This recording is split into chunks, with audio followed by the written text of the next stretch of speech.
Morning student, आज हम संचयन पुस्तक के अंतर्गत हरिहर काका पाठ के शेष भाग का अध्ययन करेंगे। गांव में किसी ने ऐसी घटना नहीं देखी थी न सुनी थी। सारा गांव जाग गया। शुभ चिंतक तो उनके यहाँ जुटने लगे, लेकिन अन्य लोग अपने दालान और मकान की छतों पर जमा होकर आहट लेने लगे और बातचीत करने लगे। हरिहर काका के भाई लोगों के साथ उन्हें ढूंढने निकले। जब महंत हरिहर काका को अपहरण कर लेकर गए थे, उनके आदमी लेकर गए थे, तब उसके भाई उनको ढूंढने निकले। उन्हें लगा कि हो न हो यह महंत का ही काम है। वे मैं दल बल ठाकुर बारी जा पहुँचे। तीनों जो भाई थे हरिहर काका के, वो ठाकुर बारी में जा गए और उन्होंने सोचा कि हो न हो ये महंत का ही काम है, तो अपने संगी साथियों के साथ वो ठाकुरबारी निकले। वहाँ खामोशी और शांति नजर आई। रोज की भांति ठाकुरबारी की मुख्य फाटक बंद था। वातावरण में रात का सन्नाटा और सूनापन व्याप्त मिला। जब वो भाई उनके वहाँ गए उनको खोजते हुए, तो उन्होंने देखा कि मंदिर का फाटक बंद था और चारों तरफ मौन था, सूनापन था, जो अपने आप में ही समाया हुआ था। उन्हें लगा कि यह काम महंत का नहीं, बाहर के डाकुओं का है। उनको एक बार तो ऐसा लगा कि हो न हो अगर ये महंत का काम नहीं तो कोई अन्य बाहर से आए हुए डाकुओं का है। वे तो हर्जाने की मोटी रकम लेकर ही हरिहर काका को मुक्त करेंगे। इस तरह से वे हानि के रूप में हरिहर काका को छोड़ने के रूप में वो मोटी रकम लेंगे और इस तरह से वो हरिहर काका को मुक्त करेंगे।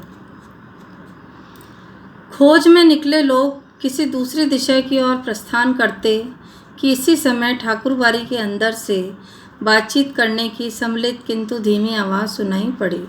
जब उसके भाई हरिहर काका के भाई ठाकुरबारी में हरिहर काका को ढूंढने गए और जब वापस जा रहे थे, तो उसी समय उनको ठाकुरबारी के अंदर कुछ लोगों की धीमी आवाज़ सुनाई पड़ी। सबके कान खड़े हो गए। वो सावधान हो गए कि हो न हो हरिहर काका या कोई और जो है ठाकुरबारी के जो पुजारी या महंत हैं, वो यहाँ पर ही हैं, अंदर ही हैं। उन्हें यकीन हो गया कि हरिहर काका इसी में है, कि हो न हो हरिहर काका को शायद ये महंत ही उठाकर लाया है। अब क्या सोचना। वे ठाकुरबारी का फाटक पीटने लगे।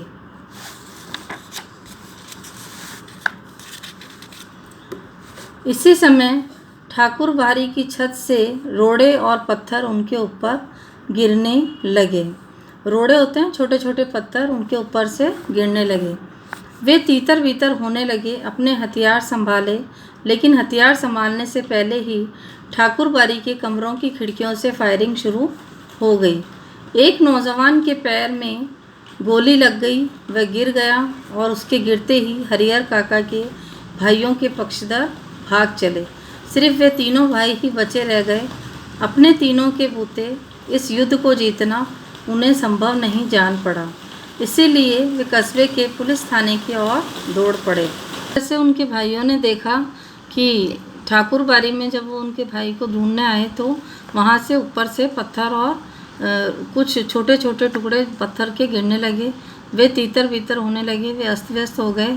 भाइयों के साथ और भी कई साथी आए थे उनके साथ। अपने हथियार उन्होंने संभाले।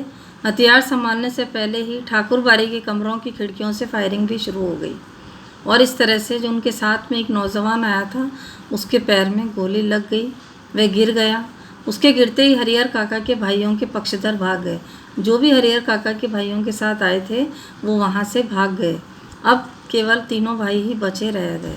अपने तीनों के बूते इस युद्ध को जीतना उन्हें संभव नहीं जान पड़ा। केवल वो तीन लोग ही बचे थे और महंत और पुजारी जो थे वहाँ ठाकुरबारी में, वो काफ़ी लोग थे। तो उन्होंने अपने इस बलबूते पर इसको संभव नहीं जाना कि हम इस युद्ध को जीत जाएंगे, इसलिए वे कस्बे के पुलिस थाने की ओर दौड़ पड़े।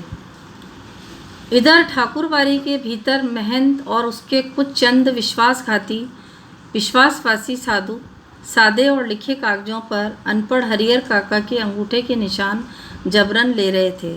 हरिहर काका तो महंत के इस व्यवहार से जैसे आसमान से ज़मीन पर आ गए थे। जब हरिहर काका ने देखा कि वो जो साधु और महंत थे वो उनको जबरन उठाकर लेकर आ गए थे, ज़बरदस्ती उनसे सादे कागज़ पर अंगूठे के निशान लगवा रहे थे, तो हरिहर काका को विश्वास नहीं हुआ कि जो व्यक्ति उन्हें इतनी आवभगत कर रहा था और इतना उनको मान सम्मान दे रहा था उसका आज ये रूप है।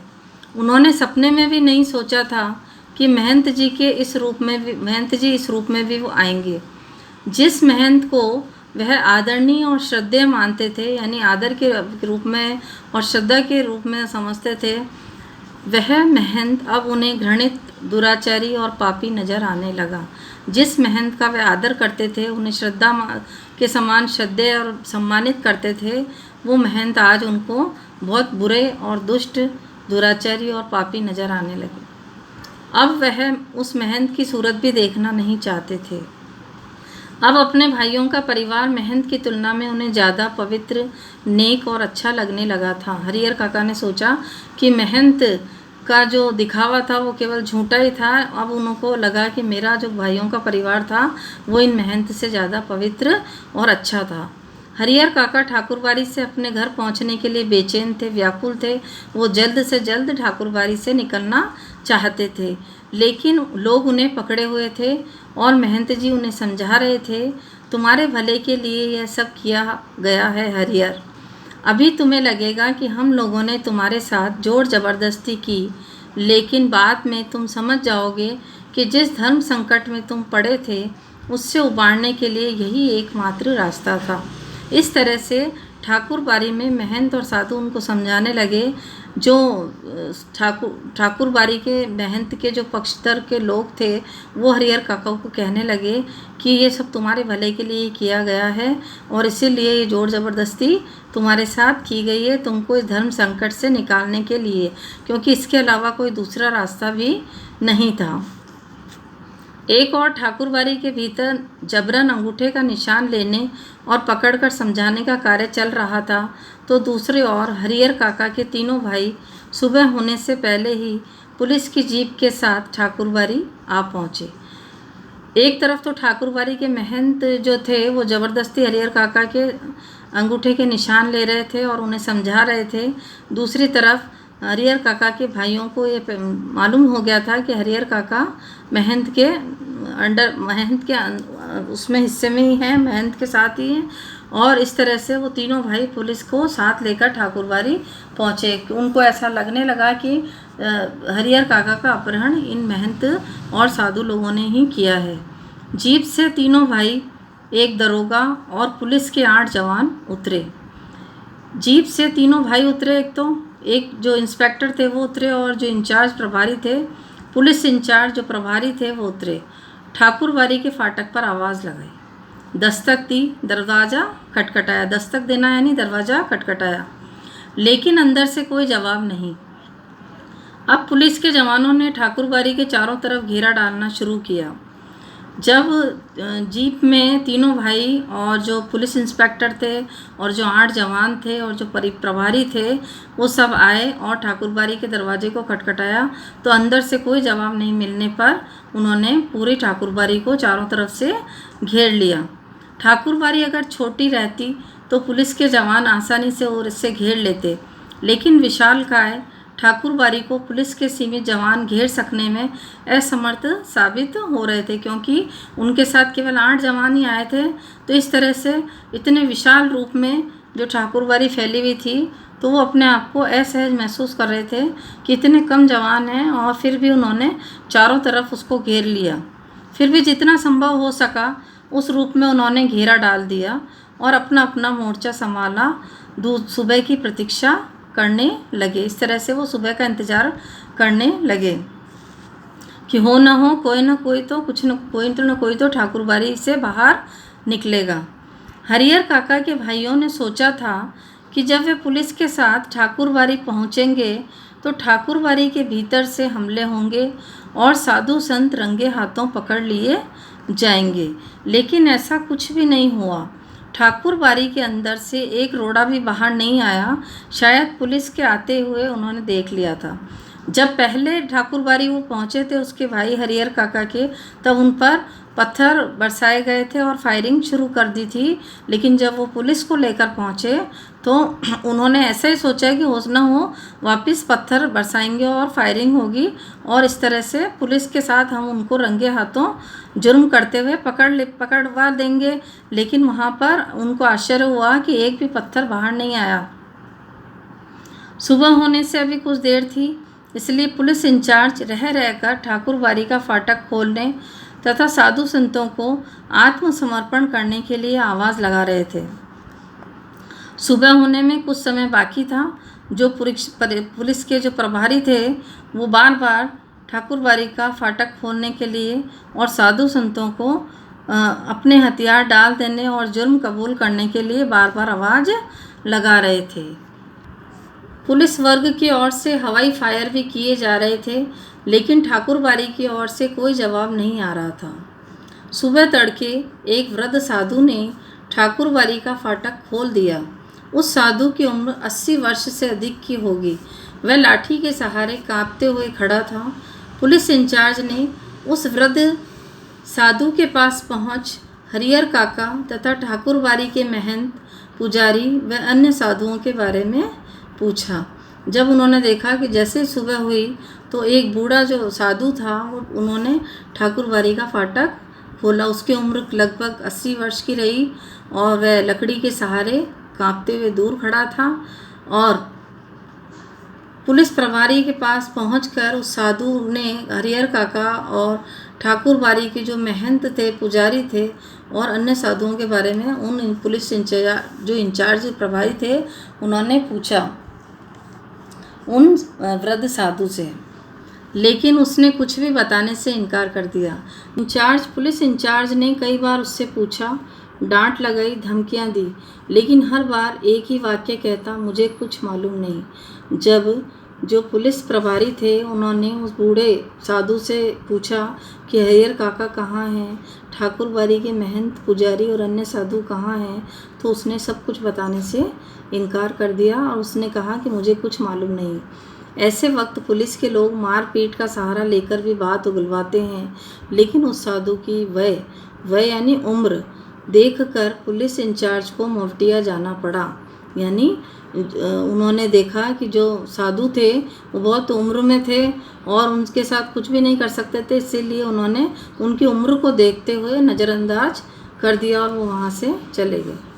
पुलिस इंचार्ज के नेतृत्व में पुलिस के जवान ठाकुर बाड़ी की तलाशी लेने लगे। अब जो पुलिस प्रभारी थे उनके नेतृत्व में सारे जो जवान थे, 8 जवान जो साथ आए थे उन्होंने ठाकुर बाड़ी की पूरी तलाशी ली, लेकिन न तो ठाकुर बाड़ी के नीचे के कमरों में कोई पाया गया और न छत के कमरों में। पुलिस के जवानों ने खूब छानबीन की, खूब खोज की। उस वृद्ध साधु के अलावा कोई दूसरा ठाकुर बाड़ी में नहीं मिला। जो भी महंत थे, साधु थे, पुजारी थे, वो सब वहाँ से निकल चुके थे। हरिहर काका के भाई चिंता, परेशानी और दुखद आश्चर्य से घिर गए।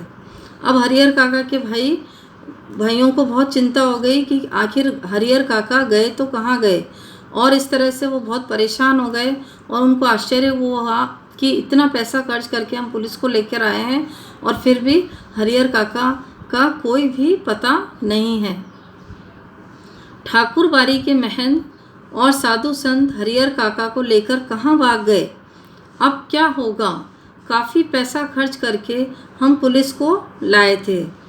पुलिस के साथ आने के बाद वह अंदर ही अंदर गर्व महसूस कर रहे थे कि पैसा तो हम खर्च कर देंगे, हो न हो हम उस महंत, पुजारी और साधु को भी पकड़वा देंगे।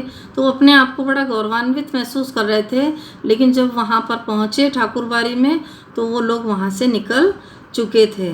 उन्हें लग रहा था कि अब भाई को वे आसानी से घर ले जाएंगे तथा साधु संतों को जेल भिजवा देंगे, लेकिन दोनों में से एक भी नहीं हुआ। इस तरह से ये बात उनको बहुत चिंता में डाल दी, परेशानी में डाल दी और उनको एक आश्चर्य हुआ। ठाकुर बाड़ी के जो कमरे खुले थे उनकी तलाशी पहले ली गई थी। बाद में जिन कमरों की चिटकनी बंद थी उन्हें भी खोलकर देखा गया। एक कमरे के बाहर बड़ा सा ताला लटका था। पुलिस और हरिहर काका के भाई सब वहीं एकत्र हो गए। सारे कमरों की तलाशी ली जा रही थी। कुछ कमरे खुले थे, कुछ की चिटकनी लगी थी। सबको खोल खोल कर उन पुलिस के जवानों ने देखा, लेकिन उन्होंने देखा कि एक कमरा जो था उसके बाहर एक बड़ा सा ताला लटका था। पुलिस और हरिहर काका के भाई सब वहाँ पर इकट्ठे हो गए और उस कमरे की कुंजी की मांग वृद्ध साधु से की गई। अब यहाँ पर कुंजी यानी चाबी, तो उस कमरे की चाबी के लिए उस बूढ़े साधु को कहा गया, तो उसने साफ कह दिया मेरे पास नहीं। उसने मतलब मना कर दिया। जब उससे पूछा गया इस कमरे में क्या है, तब उसने जवाब दिया कि अनाज है। पुलिस इंचार्ज अभी सोच ही रहे थे कि इस कमरे का ताला तोड़कर देखा जाए या छोड़ दिया जाए कि अचानक उस कमरे के दरवाजे को भीतर से किसी ने धक्का देना शुरू किया। जो कमरा बंद था, जिस कमरे में एक बड़ा सा ताला लटका था, जब पुलिस प्रभारी ने उस बूढ़े साधु से उसकी चाबी मांगी और पूछा, तब उसने मना किया और कहा कि केवल इसमें अनाज है। तब वो वापस जाने लगे, तब देखा कि उस कमरे में से अंदर से कोई धक्का दे रहा है और कुछ आवाज़ सुनाई दी। पुलिस के जवान सावधान हो गए, सतर्क हो गए। ताला तोड़कर कमरे का दरवाज़ा खोला गया।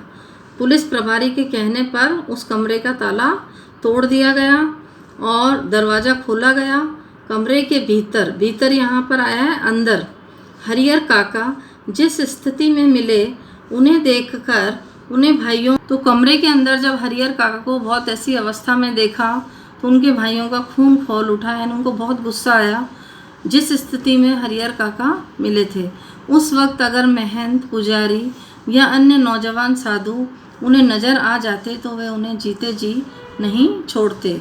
जैसे ही कमरे का ताला तोड़ा गया, दरवाज़ा खोला गया, तो कमरे के अंदर हरिहर काका की जो जिस स्थिति में मिले थे, उनसे उनके भाइयों को बहुत गुस्सा आया और अगर उन्होंने सोचा कि इस वक्त अगर महंत, पुजारी या नौजवान कोई भी साधु होता तो वो उसको जीते जी मार डालते। हरिहर काका के हाथ और पांव तो बांध ही दिए गए थे, उनके मुंह में कपड़ा ठूंसकर बांध दिया गया था। हरिहर काका जमीन पर लुढ़कते हुए दरवाजे तक आए थे और पैर से दरवाजे पर धक्का लगाया था। हरिहर काका के साथ उन्होंने बहुत बदसलूकी की और ठाकुरबाड़ी के जो महंत थे, पुजारी थे, उन्होंने उनके हाथ पांव बांध दिए। हरिहर काका के उनके मुंह में कपड़ा ठूंस दिया और उनको एक कमरे में बंद कर दिया। किसी न किसी तरह से वो ज़मीन पर लुढ़कते हुए दरवाजे तक आए और पैर से धक्का देकर उन्होंने उस कमरे को खुलवाया। काका को बंधन मुक्त किया गया, यानी उनको आज़ाद किया गया। मुंह से कपड़ा निकाल लिया गया। हरिहर काका ने ठाकुरबाड़ी के महंत, पुजारी और साधुओं की काली करतूतों का पर्दाफाश करना शुरू किया। फिर उन्होंने पुलिस जो प्रभारी थे, जो इंस्पेक्टर थे, उनको ठाकुरबाड़ी के महंत, पुजारी और साधुओं की जो काली करतूतें थी कि किस तरह से उन्होंने उनको अपमानित किया था और कैसे मारपीट किया था, वो सारा उन्होंने उनका राज खोला, भेद प्रकट किया। पर्दाफाश करना, यहाँ पर भेद प्रकट करना। वह साधु नहीं है, वह तो डाकू हैं, हत्यारे हैं और कसाई हैं। उन्हें इस रूप में कमरे में बंद कर गुप्त दरवाजे से वो भाग गए हैं और उन्होंने कई ऐसे सफ़ेद और सादे कागज़, लिखे हुए कागज़ों पर जबरन यानी ज़बरदस्ती उनके अंगूठे के निशान भी ले लिए हैं। इस तरह से हरिहर काका ने पुलिस के सामने अपना बयान दिया कि इस तरह से उन्होंने उनके मुंह में कपड़ा ठूंस दिया, हाथ पैर बांध दिए और जबरन यानी ज़बरदस्ती उनके अंगूठे के निशान उन सादे कागज़ पर ले लिए हैं। हरिहर काका ने देर तक अपने बयान दर्ज करवाए, यानी पूरा हाल उन्होंने बताया। उनके शब्द शब्द से साधुओं के प्रति नफरत और घृणा व्यक्त हो रही थी, यानी उनको घिन आ रही थी कि साधु और पुजारी के नाम पर वो इस तरह से काली करतूत कर सकते हैं। जीवन में कभी किसी के खिलाफ उन्होंने इतना नहीं कहा होगा जितना ठाकुरबाड़ी के महंत, पुजारी और साधुओं के बारे में कहा। अब जो ठाकुरबाड़ी के जो महंत थे, पुजारी थे और साधु थे, वो उनको बहुत बुरे और क्रूर, डाकू, हत्यारे और कसाई के समान लग रहे थे, जबकि जो उनके भाइयों का परिवार था वो उनको काफ़ी अच्छा लग रहा था कि हो ना हो मेरे भाई तो मेरे अपने हैं। अब हरिहर काका पुनः अपने भाइयों के परिवार के साथ रहने लगे। वापस वो दोबारा अपने भाइयों के साथ रहने लगे। इस बार उन्हें दालान पर नहीं, घर के अंदर रखा गया था, किसी बहुमूल्य वस्तु की तरह सजो कर छिपा कर। अब जो हरिहर काका के भाई थे उन्होंने सोचा कि हो न हो हरिहर काका की जान पर बन आई है और कोई भी इनको वापस अपहरण करके ले जा सकता है, क्योंकि उनको महंत और उनके जो पुजारी थे उनके आदमियों पर शक था। तो कीमती वस्तु को जैसे संभाल कर रखा जाता है छिपा कर, उस तरह से वो उनको घर में रखे हुए थे। उनकी सुरक्षा के लिए रिश्ते नाते में जितने सूरमा थे, यानी जितने बहादुर योद्धा थे, उनको सबको बुला लिया गया था। हथियार जुटा लिए गए थे कि किसी भी वक्त इन हथियार की भी ज़रूरत पड़ सकती है। 24 घंटे पहरे दिए जाने लगे थे। हर कोई समय हरिहर काका के पास कोई ना कोई व्यक्ति रहता था जो उनका पहरे में रहता था।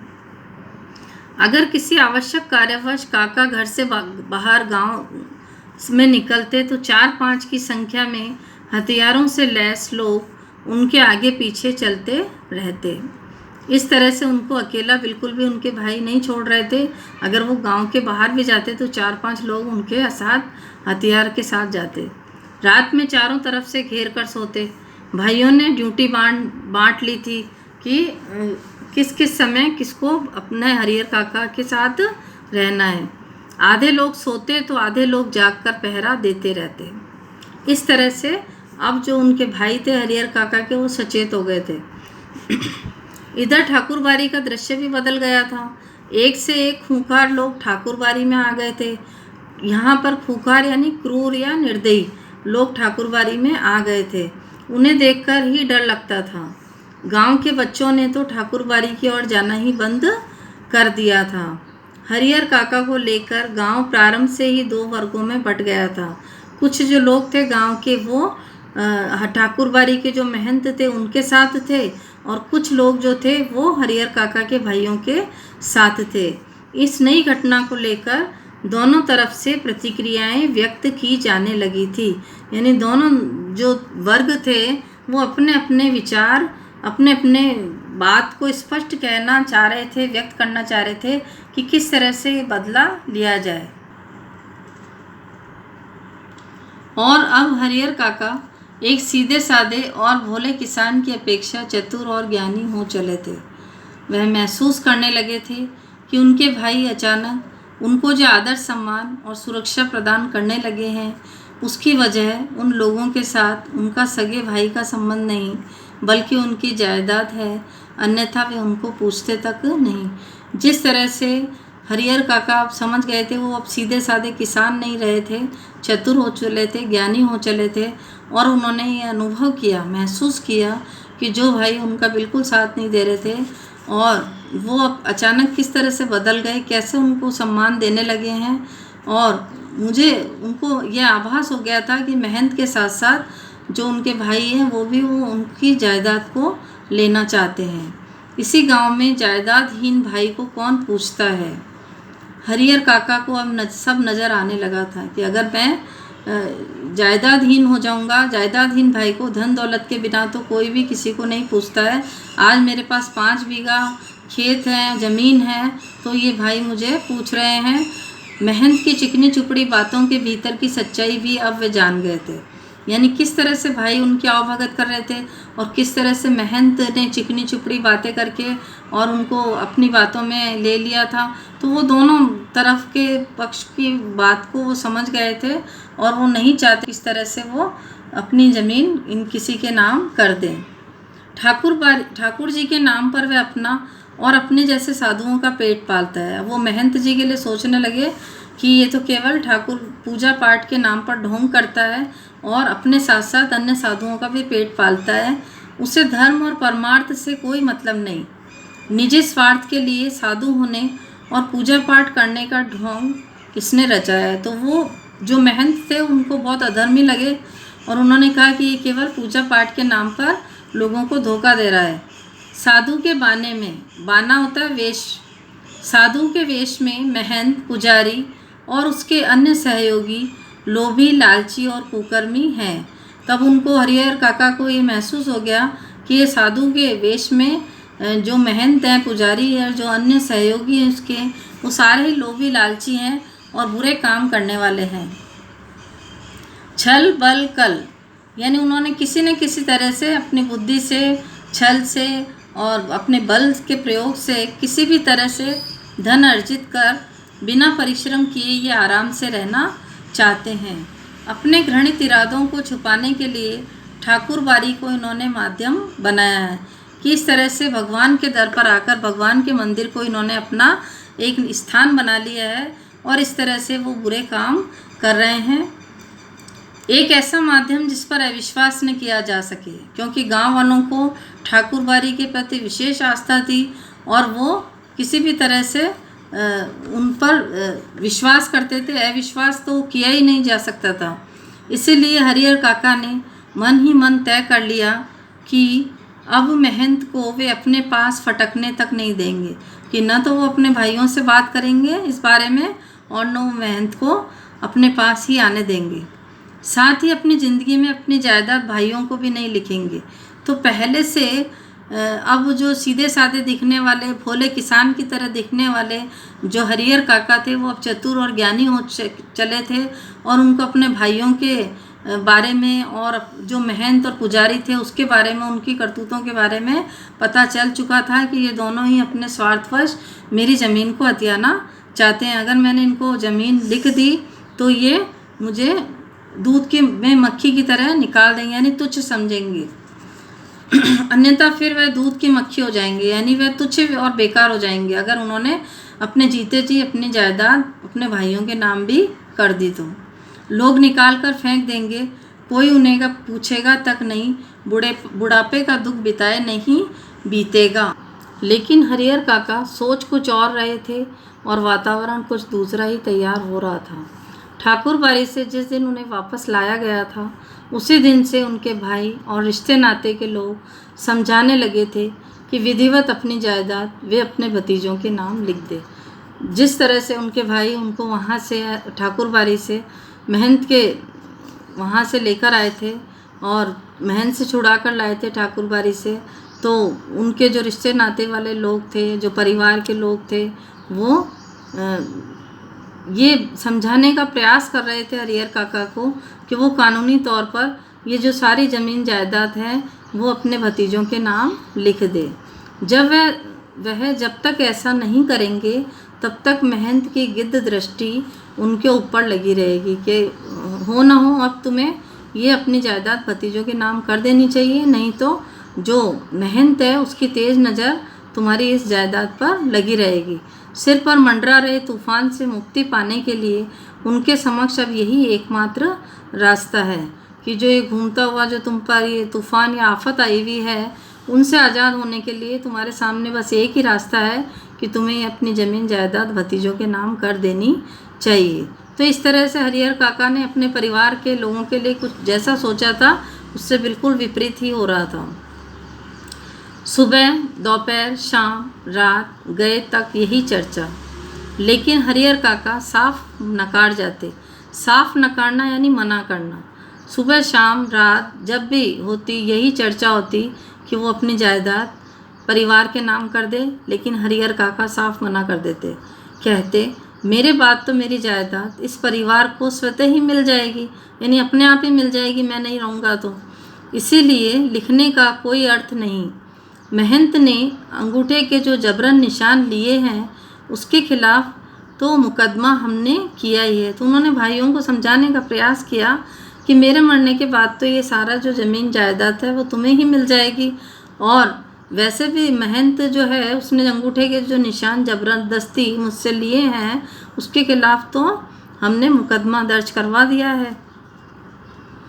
भाई जब समझाते समझाते हार गए तब उन्होंने डांटना शुरू किया और दबाव देना शुरू किया, लेकिन काका इस रास्ते भी राजी नहीं हुए। स्पष्ट कह दिया कि अपनी ज़िंदगी में वह नहीं लिखेंगे।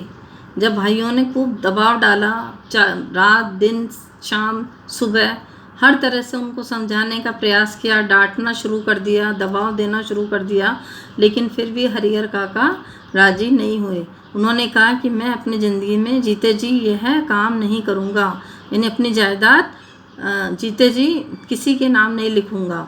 बस एक रात उनके भाइयों ने वही रूप धारण कर लिया जो रूप महंत और उनके सहयोगियों ने धारण किया था। हरिहर काका को अपनी आंखों पर विश्वास नहीं हुआ कि जो रूप महंत का और उसके जो पुजारी थे और साधु लोग थे, उन्होंने जो जैसा व्यवहार हरिहर काका के साथ किया था वैसा ही व्यवहार अब उनके भाई करने लगे थे, उनको धमकाने लगे थे। तो हरिहर काका को ये सब देखकर उनको अपनी आंखों पर विश्वास नहीं हुआ।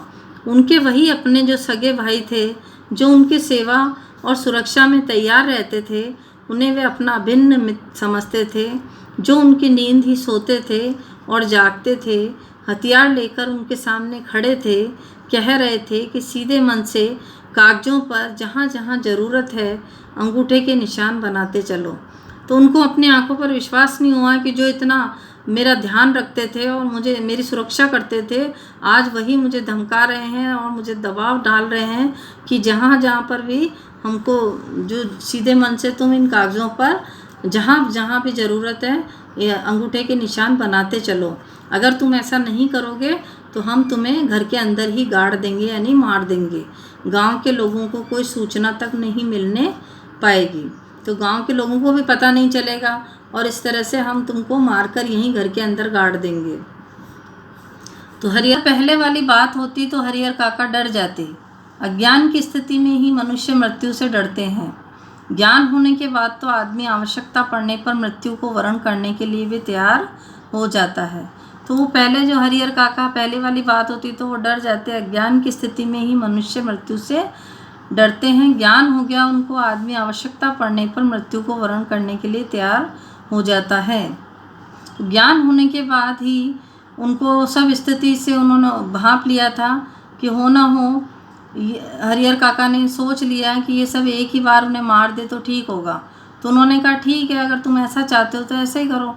तो उन्होंने वो डरे नहीं और उन्होंने कहा कि ठीक है, अगर मैं तुम्हें जीते जी तो ज़मीन जायदाद तुम्हारे नाम नहीं करूँगा, अगर तुम्हें मारना है तो तुम मुझे मार दो, उन्हें वही ठीक होगा। लेकिन मैं अपनी दुर्गति वैसे नहीं कराऊँगा जैसे गांव के अपनी ज़मीन लिखकर रमेसर की विधवा की तरह शेष ज़िंदगी वे घुट घुट कर मरे, यह ठीक नहीं होगा। रमेसर की विधवा को बहला फुसलाकर उसके हिस्से की ज़मीन रमेसर के भाइयों ने लिखवा ली। शुरू में तो उसका खूब आदर मान किया। जो रमेसर की विधवा थी उसको उसके जो देवर जेठों ने बहला फुसलाकर और उसके हिस्से की जो ज़मीन थी वो उसके नाम, अपने भाइयों के नाम लिखवा दी। और बाद में शुरू में तो उसका खूब मान सम्मान किया, आदर किया, लेकिन बुढ़ापे में उसे दोनों जून खाना देते उन्हें अकड़ने लगा। बाद में उसकी इतनी बुरी दुर्गति हुई, इतनी बुरी दशा हुई कि 2 समय का खाना भी उनको बुरा लगता उनका। अंत में तो उसकी वह दुर्गति हुई, वह बुरी हालत हुई कि गांव के लोग देखकर भी सिहर जाते, यानी डर जाते। हरिहर काका को लगता है कि अगर रमेसर की विधवा ने अपनी ज़मीन नहीं लिखी होती तो अंत समय तक लोग उसके पाँव पखाड़ते होते। पाँव पखाड़ना यानी पाँव धोते होते कि अगर रमेसर की विधवा भी उनके भाइयों की, उनके जो देवर जेठ थे, उनकी बात को समझ लेती और उनकी जो उस बात को समझकर और वो ज़मीन को उनके नाम नहीं करती और ख़ुद के नाम ही रखती, तो ऐसी हालत उसकी नहीं होती और उसका मान सम्मान भी बना रहता। लेकिन उनके नाम ज़मीन जायदाद करके उसने अपनी बहुत दुर्गति करवाई थी। हरिहर काका गुस्से में खड़े हो गए और गरजते हुए कहा, मैं अकेला हूँ, तुम सब इतने हो, ठीक है, मुझे मार दो, मैं मर जाऊँगा, लेकिन जीते जी एक धूड़ ज़मीन भी तुम्हें नहीं लिखूँगा। तुम सब ठाकुर बाड़ी के महंत पुजारी से तनिक भी कम नहीं। तो हरिहर काका को बहुत गुस्सा आ गया और वो खड़े हो गए और उन्होंने गरजते हुए कहा कि मैं तो अकेला हूँ और तुम इतने सारे हो, ठीक है, अगर तुम मुझे मारना चाहते हो तो मार दो, मैं मर जाऊँगा, लेकिन जीते जी एक धूर यानी एक टुकड़ा ज़मीन भी तुम्हारा नाम नहीं लिखूँगा। तुम सब तो ठाकुर बाड़ी और के जो महंत है, पुजारी हैं, उससे भी कम नहीं हो, यानी वो तो थे जो थे, तुम तो मेरे अपने परिवार के लोग हो, फिर भी तुम इस तरह का व्यवहार मुझसे कर रहे हो। देखते हैं कैसे नहीं लिखोगे। अब उनके भाइयों ने कहा कि देखते हैं कैसे नहीं लिखोगे, लिखना तो तुम्हें ही है, चाहे हंस के लिखो या रो के।